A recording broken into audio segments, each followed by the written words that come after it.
تکبیر، نعرہ تکبیر، نعرہ رسالت، نعرہ رسالت، جشن عید میلاد النبی، جشن عید میلاد النبی، سرکار کی آمد، سرکار کی آمد، نعرہ تکبیر، نعرہ رسالت۔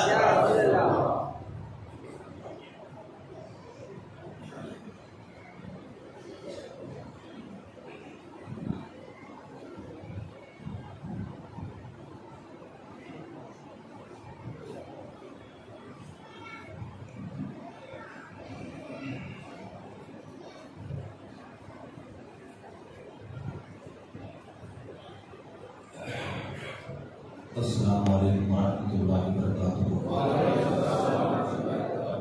احمدہ ونصلی ونسلم علی رسولہ الکریم، اما بعد، فقد قال اللہ تبارک و تعالی فی القرآن المجید والفرقان الحمید، فاعوذ باللہ من الشیطان الرجیم، بسم اللہ الرحمن الرحیم، انا ارسلناک شاہدا ومبشرا ونذیرا لتؤمنوا بالله ورسوله وتعزروه وتوقروه وتسبحوه بكرة وأصيلا۔ صدق الله العظيم۔ قال الله تبارك وتعالى في شان عظمة حبيبه الكريم، إن الله وملائكته يصلون على النبي يا أيها الذين آمنوا صلوا عليه وسلموا تسليما۔ اللهم صل على سيدنا محمد وعلى آل سيدنا محمد وبارك وسلم۔ اللهم صل وسلم وبارك على حال محمد وعلى آل محمد۔ عزیزان گرامی، اللہ سبحانہ و تعالیٰ کا شکر و احسان ہے اور اس کے رسول کا تصدق ہے کہ یہ مبارک محفلیں چل رہی ہیں۔ حاضرین محترم، گزشتہ میں نے محبت رسول اور اس کے تقاضے کے موضوع پر کچھ باتیں آپ کے سامنے اختصار کے ساتھ بیان کی تھی۔ آج انشاءاللہ تعظیم و توقیر مصطفیٰ کے موضوع پر بیان کروں گا۔ حاضرین محترم، ہمارے اور آپ کے پیارے آقا سرکار مدینہ صلی اللہ علیہ وسلم کی ایک حدیث شریف ہے، ایک حدیث مبارکہ ہے۔ وہ حدیث کیا ہے؟ آپ فرماتے ہیں کہ میری امت میں 73 فرقے ہوں گے، 70 پر 3 فرقے ہوں گے، ان میں سے ایک فرقہ جنتی، باقی کے فرقے جہنمی ہوں گے۔ تو حاضرین محترم، آج ہم یقین کے ساتھ یہ بات بول سکتے ہیں کہ وہ فرقہ جو جنتی ہے وہ اہل سنت والجماعت ہے، کیونکہ اہل سنت کا مطلب ہے نبی کی سنتوں سے پیار کرنے والا، نبی کی سنتوں پر چلنے والا، اور والجماعت کا مطلب ہے صحابہ کو چاہنے والا، صحابہ کی سنتوں پر چلنے والا۔ تو اہل سنت والجماعت جو یہ فرقہ ہے، یہ نبی کی سنتوں کو چاہنے والا، نبی کی سنتوں پر عمل کرنے والا، صحابہ سے محبت کرنے والا، صحابہ کے اعمال کو، ان کے اقوال کو معیار بنا کر اپنی زندگی گزارنے والا فرقہ اگر کوئی ہے وہ اہل سنت والجماعت ہے۔ یعنی ہم جس فرقے میں ہیں اہل سنت والجماعت، تو یہ فرقہ جنتی ہے، باقی کے فرقے جہنمی ہیں، باقی کے فرقے دوزخی ہیں۔ کہ حضور نے فرمایا ایک فرقہ جنتی، باقی کے فرقے جہنمی ہیں، دوزخی ہیں، سرکار نے فرمایا۔ اب صحابہ کون کون جہنمی ہے، کون کون دوزخی ہے، یہ نہیں پوچھے، بلکہ آپ نے سرکار سے پوچھا کہ جنتی کون سا فرقہ ہے، تو آپ نے فرمایا جو میری سنت سے محبت کرے، میرے صحابہ کے طریقے سے محبت کرے، وہ جنتی ہے۔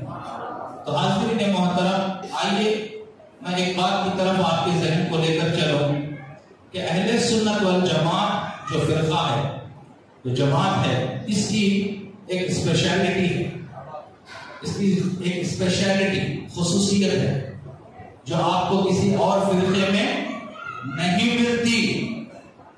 وہ پھر اس اہل سنت والجماعت کی اسپیشلٹی یہ ہے کہ اس میں دو چیزیں پائی جاتی ہیں. آپ تحقیق کر لیں، انکوائری کر لیں، آپ کو باقی کے 70 پر 2 فرقوں میں یہ چیز نہیں ملے گی. اگر وہ چیز ملے گی تو صرف اور صرف اہل سنت والجماعت میں ملے گی. وہ کیا ہے؟ پہلی چیز محبت، پہلی چیز محبت، دوسری چیز ہے ادب. یہ دو چیزیں اہل سنت والجماعت کی اسپیشلٹی ہے. اس جماعت کی کا وصف خاص ہے، اس جماعت کا وطیرہ ہے، بلکہ میں تو کہوں گا اس جماعت کی یہ پہچان ہے. محبت اور ادب. آپ دیکھیے، ہم ولیوں کا ادب کرنے والے، ہم اولیاء اللہ کا ادب کرنے والے، ہم صالحین کا ادب کرنے والے، سلف صالحین کا ادب کرنے والے، ہم تابعین کا ادب کرنے والے، تبع تابعین کا ادب کرنے والے، غوث پاک کا ادب کرنے والے، اپنے ماں باپ کا ادب کرنے والے، اپنے بڑوں کا ادب کرنے والے، اپنے رشتہ داروں کا ادب کرنے والے، اپنے استاد کا ادب کرنے والے، اپنے سے عمر رسیدہ لوگوں کا ادب کرنے والے. ہم جو ہے تمام اولیاء کی جماعت کا ادب کرنے والے، صحابہ کی جماعت کا ادب کرنے والے، انبیاء کی جماعت کا ادب کرنے والے، اور سب سے زیادہ ادب اگر ہم کرتے ہیں ہمارے آقا کا ہم کرتے ہیں. ہم آقا سے جو ہے سب سے زیادہ محبت کرتے ہیں. تو یہ ادب اور محبت، یہ دو چیزیں اہل سنت والجماعت کی آئیڈینٹی ہے، پہچان ہے. یہ تو دو چیزیں محبت اور ادب.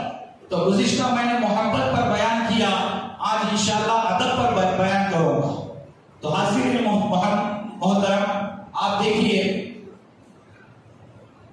کہ ادب ایک ایسی چیز ہے، انسان ہر چیز میں ادب اگر ملحوظ رکھتا ہے تو ایسا بندہ اللہ رسول کا محبوب بن جاتا ہے. ہر چیز کا ادب ہے. مثال کے طور پر کھانے پینے کا ادب ہے،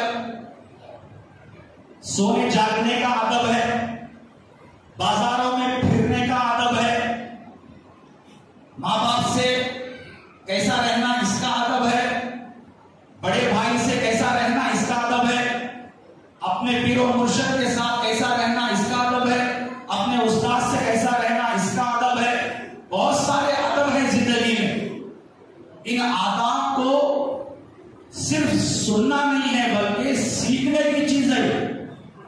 ادب سننے سے نہیں آتا، سیکھنے سے آتا ہے. تو حاضرین محترم، مثال کے طور پر آپ کو کھانے کا ادب بھی بتا دیتا ہوں. کھانے کا ایک ادب ہے اور ہم کھانے کو ادب سے کھاتے ہیں. آپ پوچھیں گے صاحب کھانے کو ادب سے ہم کیسے کھاتے ہیں؟ تو پکتے ہیں آپ بگونے میں تو جا کر ڈائریکٹ منہ ڈالتے کیا؟ نہیں ڈالتے. یا جا کر ڈائریکٹ لے کر منہ سے ایسے کھا لیتے کیا؟ نہیں. ہم کیا کرتے ہیں؟ جب کھانا بن جاتا ہے تو پہلے دسترخوان بچھاتے ہیں. یہ کھانے کا ادب ہے. پہلے دسترخوان بچھاتے ہیں، اس کے بعد دونوں ہاتھوں کو دھو لیتے ہیں. یہ کھانے کا ادب ہے. دسترخوان بچھاتے ہیں، کھانے کا ادب ہے. بڑے برتن میں پہلے نکالتے ہیں، کھانے کا ادب ہے. بڑے برتن سے چھوٹے برتن میں نکالتے ہیں، کھانے کا ادب ہے. اس کے بعد سارا کھانا ایک ساتھ نہیں کھاتے، نوالے بنا بنا کر کھاتے ہیں. کھانے کا ادب ہے. یہ کھانے کا ادب ہے. تو حاضرین محترم، ہم کھانا بھی کھاتے ہیں، ادب سے کھاتے ہیں، طریقے سے کھاتے ہیں، ڈھنگ سے کھاتے ہیں، سلیقے سے کھاتے ہیں. اس کا جو طریقہ ہے اس ویسے کھاتے ہیں. ایسا نہیں کہ بگونے میں بن گیا جا کر ڈائریکٹ ہم منہ ڈالتے، اس میں منہ ڈالتے نہیں ڈالتے نا. یا لے کر جو ہے آنے کے بعد سارا کھانا ایک ساتھ جو ہے اپنے منہ میں ڈال لیتے ہیں. کیا ایسا کرتے؟ نہیں کرتے. جو ڈھنگ میں نے بتایا ہے ہم اس ڈھنگ سے کھاتے ہیں. اس کو جو ہے کھانے کا ادب کہا جاتا ہے. تو حاضرین محترم، آپ قربان جائیے، اللہ نے ہم کو اشرف المخلوقات بنایا، ایسی مخلوق بنایا، ایسا عزت والا، ایسا احترام والا ہم کو اللہ نے بنایا. آپ دیکھیے گھوڑا کھانا کھاتا ہے، غذا جہاں ہے اس کا منہ وہاں جاتا ہے. آپ کوئی بھی جانور لے لو، غذا جہاں ہے وہ وہاں جاتا ہے. مگر انسان ایک ایسی مخلوق ہے کہ جس کا منہ جہاں ہے کھانا وہاں آتا ہے. منہ کھانے کے پاس نہیں جاتا، کھانا منہ کے پاس آتا ہے. بلکہ سارے جانور اپنے منہ کو کھانے کے پاس لے کر جاتے ہیں، مگر اللہ نے ہم کو ایسا عزت والا بنایا تو غذا جیسی چیز ہمارے منہ کے پاس آتی ہے. تو حاضرین محترم، یہ کھانے کے آداب ہیں. اسی طرح آپ دیکھیے بہت سارے چیزوں کے آداب ہیں. مسجد کا ادب ہے، جیسے کھانے کا ادب ہے، مسجد کا بھی ادب ہے، خانقاہوں کا ادب ہے، مجلسوں کا ادب ہے، حافظوں کا ادب ہے، عالموں کا ادب ہے، پیر و مرشد کا ادب ہے، آل رسول کا ادب ہے، اولاد علی کا ادب ہے، اللہ کے اس گھر کا بھی ادب ہے. آپ نے اتنے بہترین عالیشان مسجد بنائی، اللہ آپ کو سلامت رکھے، مگر اس کا بھی ادب ہے. آج نوجوان مسجد کے آداب کا خیال نہیں کر رہے ہیں. مسجد میں آئے بلند آواز سے بات کر رہے ہیں، شور شرابہ کر رہے ہیں. آپ کو معلوم ہونا چاہیے کہ مسجد میں اگر کوئی ایک دنیا کی بات کرا، اگر ایک دنیا داری کی بات کسی کے زبان سے نکلی تو اس کی 30 سال کی عبادت اللہ ضائع فرما دیتا ہے.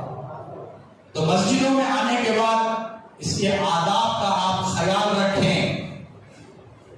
شور شرابے سے بچیں، بلند آواز سے بات کرنے سے آپ بچیں، دنیاوی گفتگو کرنے سے بچیں. مسجد کے آداب کا بھی خیال رکھیں. آپ کو معلوم ہونا چاہیے کہ حضرت علی شیر خدا مشکل کشا رضی اللہ تعالیٰ عنہ جب اذان ہوتی تھی تو حضرت علی کے چہرے کا رنگ بدل جاتا تھا، چہرے کا رنگ بدل جاتا تھا. آج اذان ہوتی ہے، ہم کاروبار میں مصروف، آج اذان ہوتی ہے، ہم اپنے کاموں میں مصروف، آج اذان ہوتی ہے، ہم اذان کی طرف، اذان کے الفاظ بھی ہم نہیں دہراتے، اس کی طرف توجہ بھی نہیں کرتے، بلکہ اذان ایک طرف ہو رہی ہے اور ہم ہماری زبان سے بات ہے کہ رکنے بھی نہیں آتی، رکتی بھی نہیں. آپ یاد رکھیں اللہ کے رسول نے فرمایا اذان ہو رہی ہو اور آپ گفتگو کرتے چلے جائیں تو اذان کا ادب نہ کرنے کی وجہ سے دم آخر میں آپ کی زبان پر کلمہ جاری نہیں ہوگا. اذان ہو رہی ہو تو اذان کا ادب یہ ہے کہ خاموشی سے سنا جائے اور ان کے کچھ کلمات کو دہرایا جائے. اگر کوئی مسلمان اذان کے وقت خاموش ہو جاتا ہے اور اذان کے کلمات کو دہراتا ہے، اللہ کے رسول فرماتے ہیں دم آخر میں اس کی زبان پر کلمہ جاری ہو جائے. تو حاضرین محترم، ہر چیز کا ادب ہے، اذان کا ادب ہے، اسی طرح اللہ کے گھر کا ادب ہے. حضرت علی رضی اللہ تعالیٰ عنہ کے کانوں میں جب اذان پڑتی تھی تو آپ کے چہرے کا رنگ بدل جایا کرتا تھا.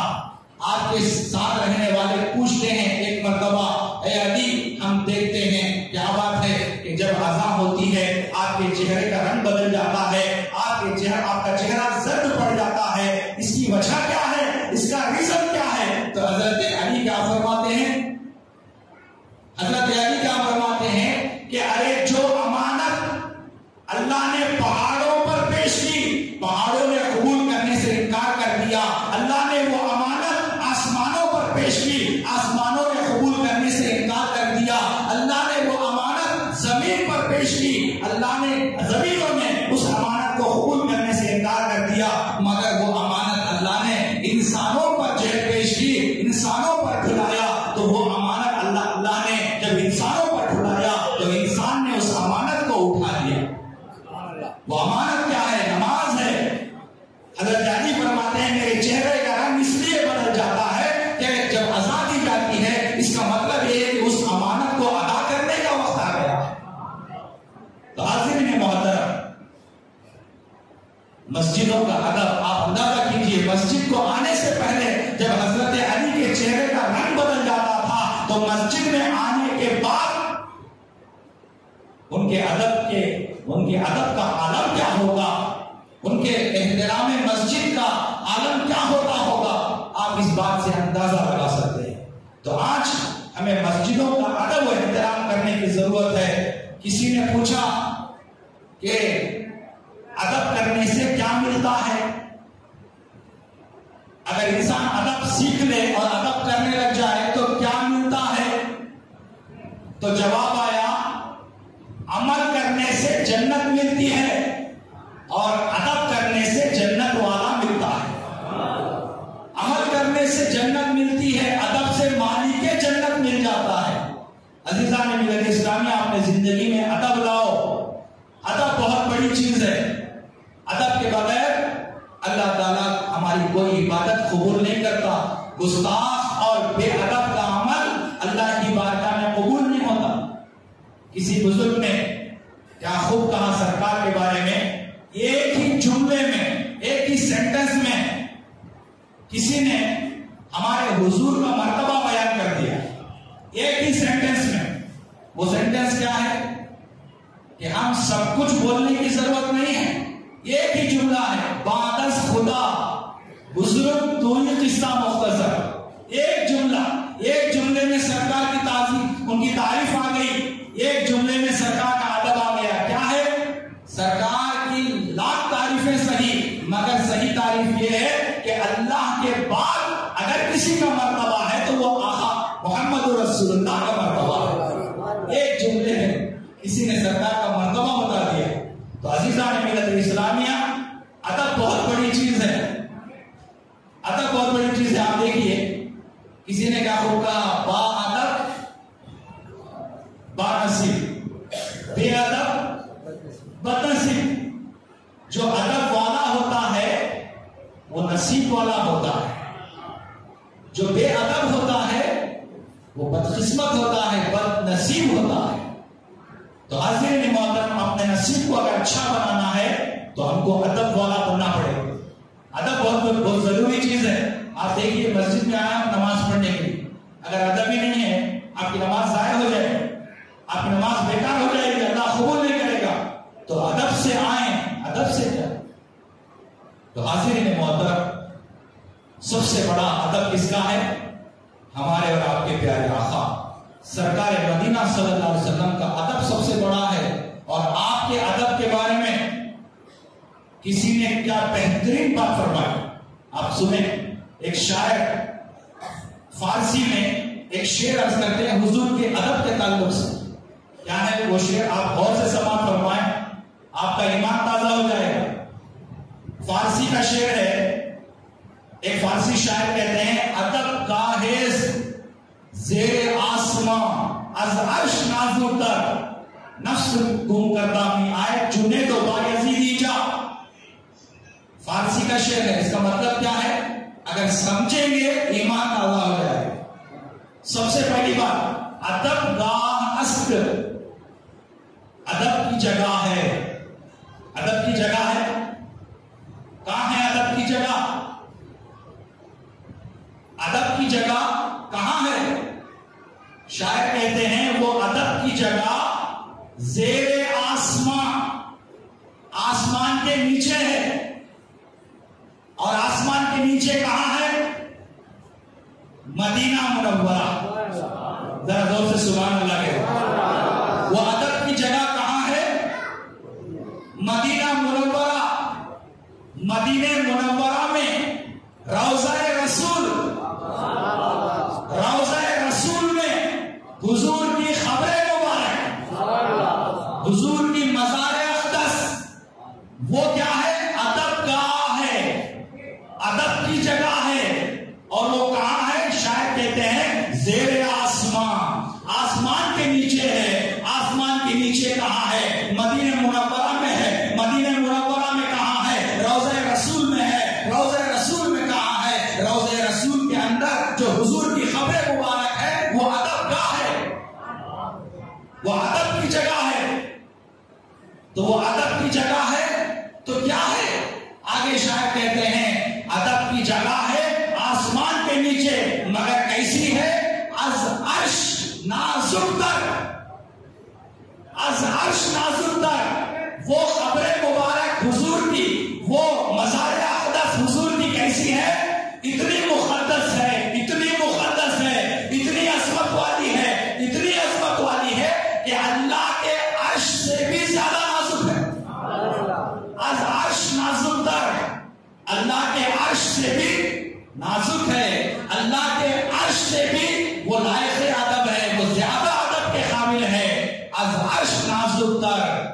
ایسا مقام ہے حضور کے قبر انور کا، حضور کے مزار اقدس کا. تو آگے کے مصرے میں فرماتے ہیں شاعر، نفس گم کردہ می آیت جنید و بایزید اینجا. حضرت جنید بغدادی اور بایزید اینجا، بایزید بستانی رحمت اللہ علیہ جب حضور کے روضہ اقدس پر حاضر ہوئے، حضور کے جانی مبارک کے سامنے حاضر ہوئے، حضور کے معاجہ شریف کے سامنے حاضر ہوئے، تو نفس گم کردہ می آیت مطلب کیا ہے؟ اپنے حرکات کو بھی ادب کے دائرے میں رکھ کر آئے، اپنے اعضاء و جوارح کو ادب کے دائرے میں رکھ کر آئے، یہاں تک کہ جو سانس ہم لیتے ہیں اس سانس کو بھی ادب کے دائرے میں رکھ کر گئے. اللہ اکبر.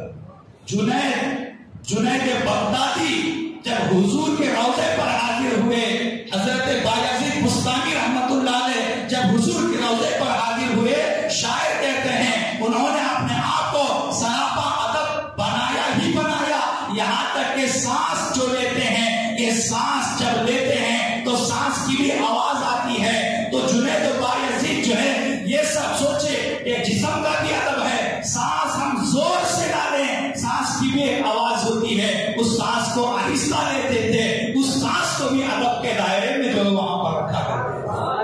اللہ اکبر. یہ بہت بڑی بات ہے یہاں سانس کی بھی آواز ہوتی ہے. آپ غور سے سمجھے ہوں گے ایک سانس کی آواز ہوتی ہے. تو نفس گم کردہ می آیت کا مطلب یہ ہے کہ سانس کی آواز بھی آنے نہیں دیے. جب روضہ رسول پہ حاضر ہوئے سانس کو بھی کنٹرول میں رکھا، اپنے سانسوں کو آواز آنے میں آہستہ سانس لیتے تھے. اللہ اکبر. وہ ادب جب جنید بغدادی نے کیا، وہ ادب حضرت بایزید بستانی نے کیا، تو حضرت بایزید بستانی کو اس ادب کی وجہ سے، اس تعظیم کی وجہ سے اللہ نے سلطان العارفین کا لقب عطا فرمایا. جب جنید بغدادی حضرت سرکار دو عالم صلی اللہ علیہ وسلم کے روضے پر حاضر ہو کر سراپا ادب بن گئے جنید بغدادی، اس ادب کی وجہ سے اللہ نے آپ کو سید الطائفہ کا لقب عطا فرمایا. سید الطائفہ، سید کہتے ہیں سردار کو، طائفہ کہتے ہیں اولیاء اکرام کی جماعت کو. اولیاء اکرام کی جماعت کے سردار بنا دیا جنید بغدادی کو اللہ نے. کب بنایا؟ جب انہوں نے سانسوں کو بھی ادب سکھایا، اپنی سانسوں کو بھی ادب سکھایا. عزیزان ملت اسلامی، آج ہمارا حال کیا ہے؟ ذرا غور کرنے کی بات ہے.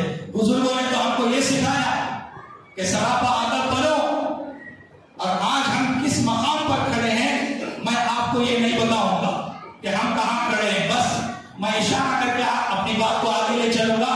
بس اب ہم دیکھ لیں کہ وہ کہاں تھے اور ہم کہاں ہیں. اپنے گریبان میں جھانک لیں، اپنا محاسبہ خود کر لیں. میں جو ہے کسی کے عیبوں پر میں انگلی نہیں اٹھاؤں گا. بس میں آپ کو یہ اشارہ کر کے آگے بڑھ جاؤں گا کہ وہ کہاں تھے اور ہم کہاں ہیں.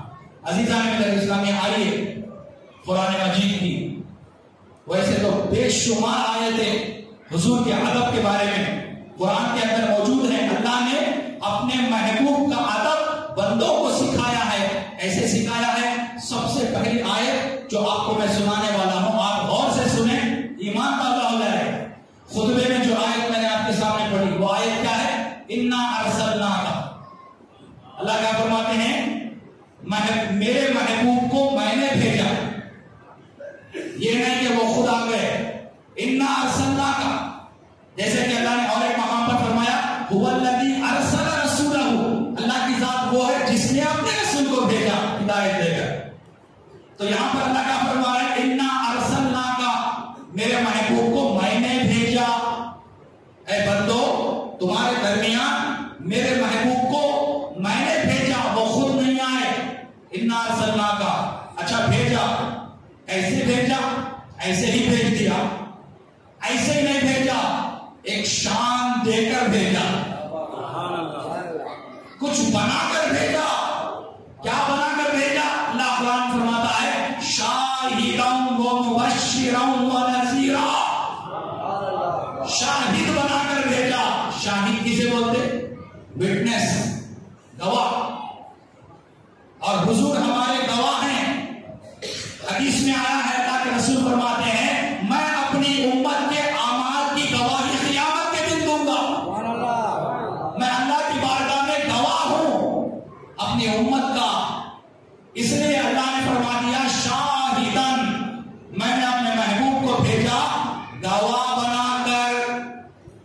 کے بعد اللہ کا فرماتے ہیں وہ مبشرن، اور خوشخبری دینے والا بنا کر بھیجا۔ کس چیز کی خوشخبری؟ اپنی امت کو جنت کی خوشخبری دیتے ہیں، اپنی امت کو جنت کی نعمتوں کی خوشخبری دیتے ہیں، اپنی امت کو خیر اور بھلائی کی خوشخبری دیتے ہیں۔ تو ہم نے اپنے محبوب کو بھیجا خوشخبری سنانے والا بنا کر بھیجا، جنت کی خوشخبری دینے والا بنا کر بھیجا، مبشرا و نذیرا۔ اور ہم نے اپنے رسول کو بھیجا، کیسا بھیجا؟ ڈرانے والا بنا کر بھیجا، اللہ کے عذاب سے، دوزخ سے ڈرانے والا بنا کر بھیجا۔ ایسا نہیں صرف خوشخبری سنا رہے ہیں، صرف ترغیب ہی ترغیب ہے، ترہیب نہیں ہے، ایسا نہیں ہے۔ ہمارے رسول کی ذات میں جہاں تبلیغ تھی وہاں ترغیب بھی تھی، وہاں ترہیب بھی تھی۔ لوگوں کو ڈرایا کرتے تھے اللہ کے عذاب سے، جہنم کے عذاب سے۔ تو اللہ فرماتا ہے کہ میں نے اپنے رسول کو ڈرانے والا بنا کر بھیجا۔ صحابہ کرام فرماتے ہیں جب ہم سرکار کی مجلس میں بیٹھتے تھے، سرکار عذاب آخرت سے ایسا ڈراتے تھے، جہنم سے ایسا ڈراتے تھے کہ ان کے ڈر سے ہمارے آنکھوں سے آنسوؤں کی لڑی جاری ہو جاتی تھی۔ صحابہ کرام فرماتے ہیں ہمارے آنکھوں سے آنسوؤں کی لڑی جاری ہو جاتی تھی، اور حضور کے ڈرانے کی وجہ سے ہمارے کلیجے منہ کو آ جاتے تھے اور ہمارے دل پھٹ جاتے تھے، ایسا سرکار ڈراتے تھے۔ عزیزان ملت اسلامیہ، اس سے پہلے جتنے انبیاء گزرے ہیں وہ بھی ڈرانے والے تھے، وہ بھی خوشخبری دینے والے تھے، مگر جیسی خوشخبری ہمارے نبی نے امت کو دی ویسی خوشخبری کسی اور نبی نے نہیں دی، اور جیسے اللہ کے رسول نے اس امت کو ڈرایا ویسے کسی اور نبی نے نہیں ڈرایا۔ ایسے ہی سرکار کی شان ہے۔ اس آیت میں اللہ فرماتے ہیں رسول کو ہم نے بھیجا، ایسے ہی نہیں بھیجا، ہم نے شاہد بنا کر بھیجا، ہم نے مبشر بنا کر بھیجا، ہم نے نذیر بنا کر بھیجا۔ اچھا، اب یہ چیزیں دے کر شاہد، مبشر اور نذیر بنا کر بھیجا، تو یہ بھیجنے کے بعد اب ہم کو کیا کرنا ہے؟ اس کا ذکر قرآن کی اسی آیت میں اللہ فرماتے ہیں لِتُؤْمِنُوا بِاللَّهِ وَرَسُولِهِ۔ اب تمہارا کام یہ ہے اے میرے بندو، تم اللہ رسول پر ایمان لاؤ، تم اللہ رسول کو مانو، اپنے دل سے، زبان سے تصدیق کرو، زبان سے اقرار کرو اور دل سے تصدیق کرو۔ لِتُؤْمِنُوا بِاللَّهِ وَرَسُولِهِ، ایمان لاؤ اللہ رسول پر۔ اور آگے اللہ فرماتے ہیں وَتُعَزِّرُوهُ، اور تم میرے نبی کی مدد کرو۔ کیا کرو؟ مدد کرو۔ اب امتی نبی کی مدد کرنے والا، لیکن قرآن میں تو اللہ فرمایا ہے بندوں سے کہ میرے نبی کی مدد کرو، وَتُعَزِّرُوا، مدد کرو۔ تو عزیزان ملت اسلامیہ، آپ بتائیے جیسے ہم ایک دوسرے کی مدد کر لیتے ہیں، کیا ایسی مدد مراد ہے؟ نہیں۔ کیوں؟ اس لیے کہ مدد کرنے والا بڑا ہو جاتا ہے، جس کی مدد کی جائے وہ چھوٹا ہو جاتا ہے۔ تو مدد کرنے والا امتی، جس کی مدد کی جا رہی ہے وہ نبی، تو کیا ہم بڑے ہو گئے نبی چھوٹے ہو گئے؟ معاذ اللہ، کیا ایسا ہو سکتا ہے؟ کیا یہ مطلب ہے آیت کا؟ دنیا میں تو مدد کرنے والا بڑا، جس کی مدد کی جائے وہ چھوٹا، یہ دنیا کا اصول ہے۔ مگر جب نبی کی بات آ گئی، یہاں اصول بدل گیا ہے، یہاں اصول بدل گیا۔ اللہ فرماتا ہے اے میرے بندے، تو میری نبی کی مدد کر، اپنے آپ کو بڑا مت سمجھ نبی کی مدد کر کے، بلکہ تو اپنے آپ کو خوش نصیب سمجھ کہ اللہ نے تجھے اپنے محبوب کی مدد کے لیے چن لیا۔ اللہ تو یہ فرما رہے ہیں کہ تو اپنے آپ کو نبی کی مدد، تو نبی کی مدد کر، مگر نبی کی مدد کر کے تو اپنے آپ کو بڑا مت سمجھ، نبی کا محسن مت سمجھ، بلکہ تو اپنے آپ کو خوش نصیب سمجھ کہ اللہ نے اپنے محبوب کی مدد کے لیے، اللہ نے اپنے محبوب کی مدد اور نصرت کے لیے مجھے چن لیا ہے۔ اور یہ مدد یہاں پر کون سی مدد ہے؟ مدد کرنے والا تو اپنے آپ کو خوش نصیب سمجھے، مگر یہاں پر کون سی مدد مراد ہے؟ مفسرین فرماتے ہیں نبی کی مدد کرنے کے لیے اللہ نے بندوں کو حکم دیا۔ اس کا مطلب کیا ہے کہ نبی کی عزت پر کبھی آنچ آ جائے، نبی کی ناموس پر اگر کہیں آنچ آ جائے تو امت مال بھی جو ہے نبی کے لیے قربان کر دے، یہاں پر وہ مدد مراد ہے، یہاں پر وہ تو عزیروہ میں جو ہے وہ مدد مراد ہے، صرف جو ہے اپنے مال کی نہیں، ضرورت پڑے مال کی مدد کرو، ضرورت پڑے اولاد کی مدد کرو، اولاد کو قربان کرو، ضرورت پڑے نبی کی رسالت کے لیے، نبی کی عزت کو بچانے کے لیے، اگر نبی کی عزت پر کبھی حرف آ جائے اپنی جانوں کو بھی قربان کرنے سے گریز نہ کرو، وہ مدد مراد ہے، وہ تو عزیروہ۔ تو حاضرین محترم، اسی آیت میں اللہ فرماتے ہیں وہ تو عزیروہ وتوقروہ، اور ان کی توقیر کرو، اپنے نبی کی توقیر کرو، عزت کرو، ان کا ادب و احترام کرو، وہ تو سبحوہ بکرۃ و اصیلا۔ اللہ کے قرآن میں فرماتے ہیں اللہ کی تسبیح بیان کرو بکرۃ و اصیلا، صبح شام دو بار اللہ کی تسبیح بیان کرو۔ تو اب یہاں پر ایک نقطہ ہمیں غور کرنا ہے کہ اس آیت میں وتعزروہ وتوقروہ، نبی کی توقیر کا حکم اللہ نے پہلے دیا اور اپنی تسبیح کا حکم بعد میں دیا۔ کیوں؟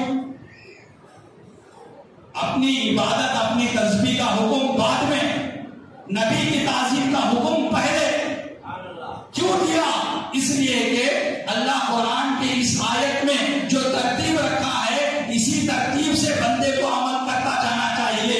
نبی کو شاہد مانے، نبی کو مبشر مانے، نبی کو نذیر مانے، اس کے بعد ان پر ایمان لائے، اللہ پر رسول پر ایمان لانے کے بعد ان پر جو ہے ان کی مدد کرے، اور اس کے بعد نبی کی عزت کرے، نبی کی توقیر کرے، نبی کی تعظیم کرے، اور آخر میں اللہ کی تسبیح بیان کرے۔ تو نبی کے تعظیم کے صدقے میں اللہ اپنی تسبیح قبول فرمائے گا، اللہ اپنی تسبیح قبول فرمائے گا۔ تو عزیزان ملت اسلامیہ، اللہ کی تسبیح ہو، اللہ کی عبادت ہو، اللہ کی نماز ہو، روزہ ہو، حج ہو، زکات ہو، روزہ ہو، یہ ساری چیزیں اللہ اس آیت کے روح سے بتانا چاہتا ہے کب قبول کروں گا؟ جب تمہارے دل میں نبی کی تعظیم ہو، تمہارے دل میں جب نبی کی عزت ہوگی تب میں تمہارے عمل کو قبول کروں گا۔ اس آیت میں نہ فرمایا۔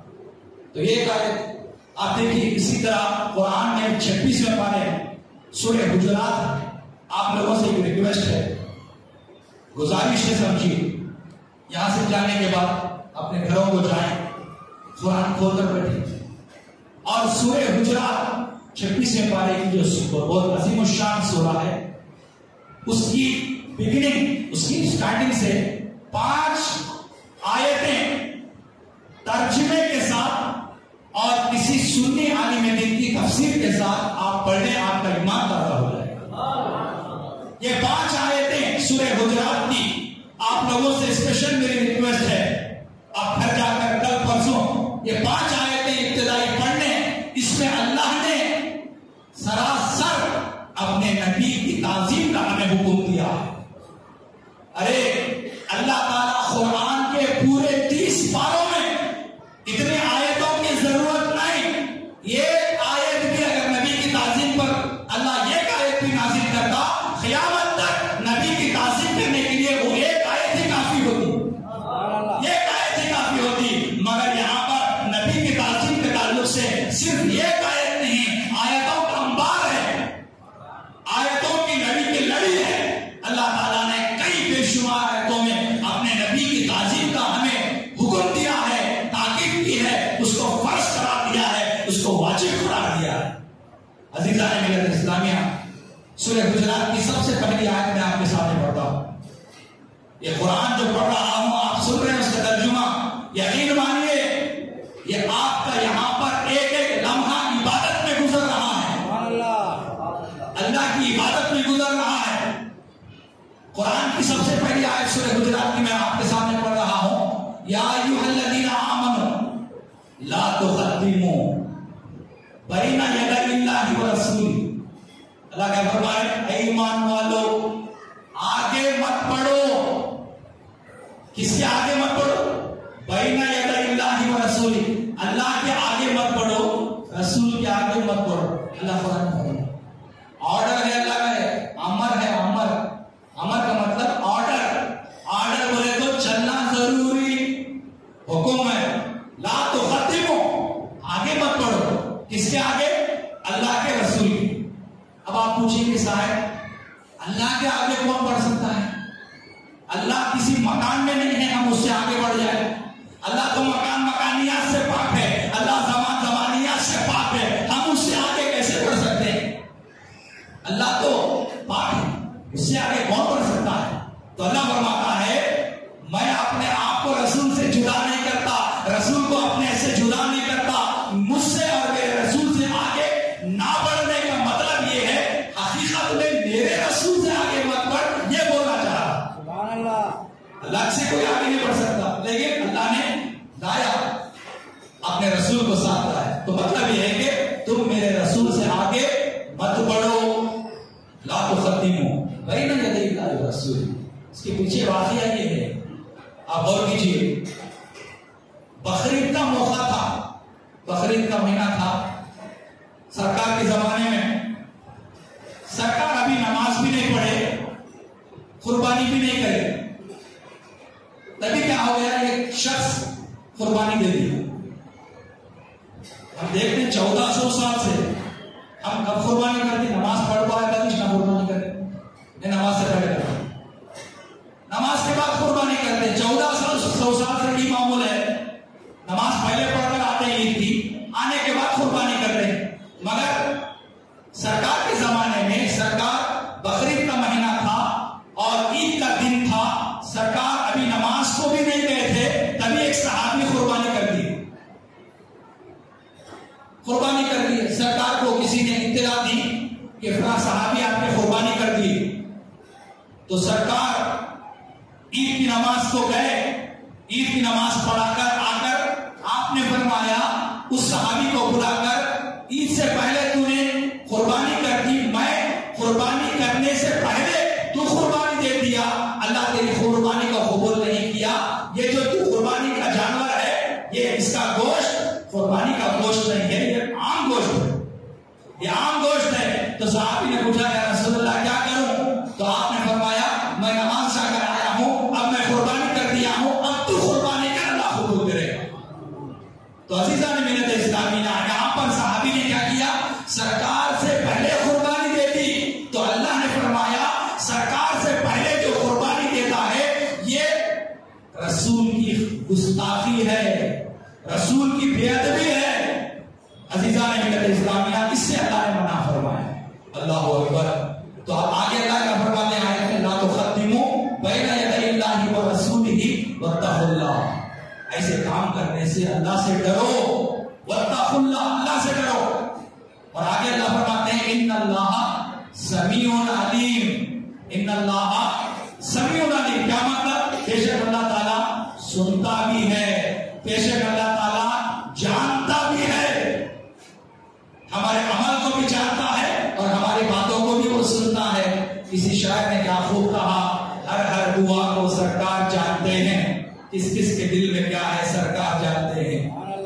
ہر دعا کو سرکار جانتے ہیں, کس کس کے دل میں کیا ہے سرکار جانتے ہیں. اللہ کی حقیقت, سرکار کی فضیلت اللہ جانتا ہے, سرکار جانتے ہیں. تو عزیزان ملت اسلامیہ, ادب و احترام بہت بڑی چیز ہے, ہمارے دین کا حصہ ہے ادب. اگر ادب ہماری زندگی سے نکل جائے تو کچھ بھی باقی نہیں رہے گا. اسی طرح قرآن کی اور ایک آیت جو اس کے بعد والی آیت ہے, کیا آیت ہے, یا ایھا الذین آمنوا لا ترفعوا اصواتکم فوق صوت النبی.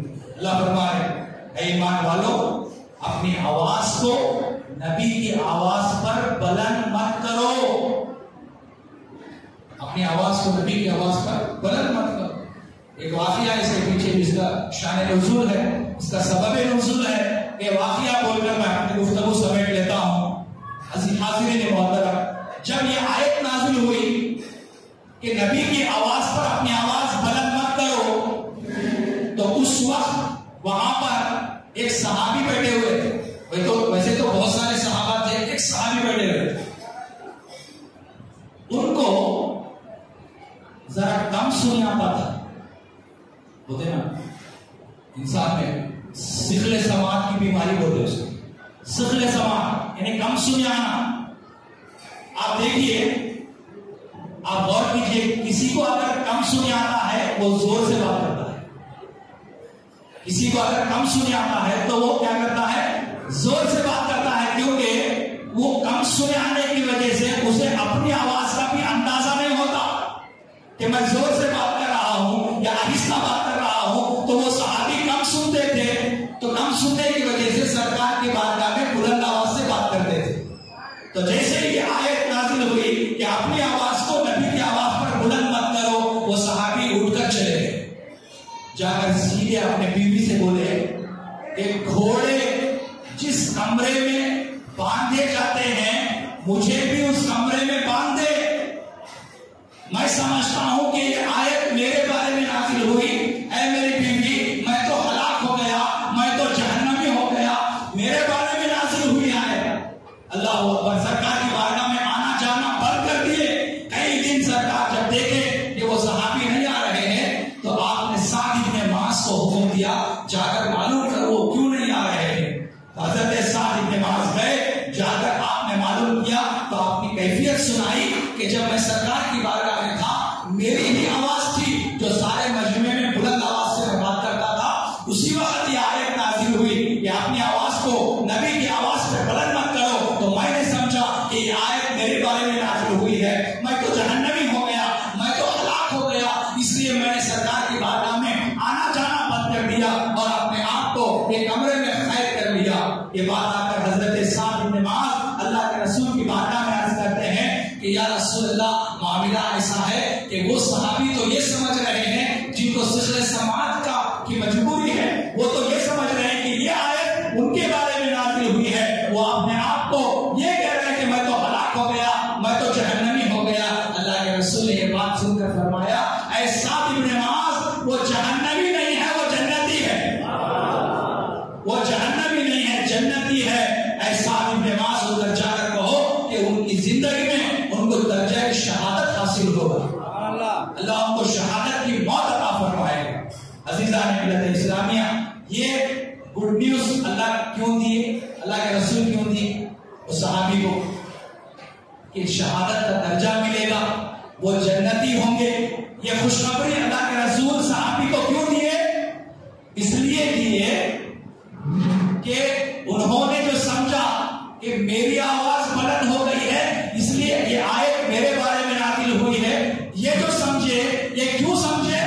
ادب کی وجہ سے سمجھے، اور اسی ادب کی وجہ سے اللہ کے رسول نے خوشخبری سنائی. اللہ اکبر. عزیزان ملت اسلامیہ، واقعات تو بہت سارے ہیں مگر آپ جو ہے مختصر طور پر حضرت ابوبکر صدیق کا واقعہ میں سنانے والا تھا، حضرت مولا علی کا واقعہ میں سنانے والا تھا.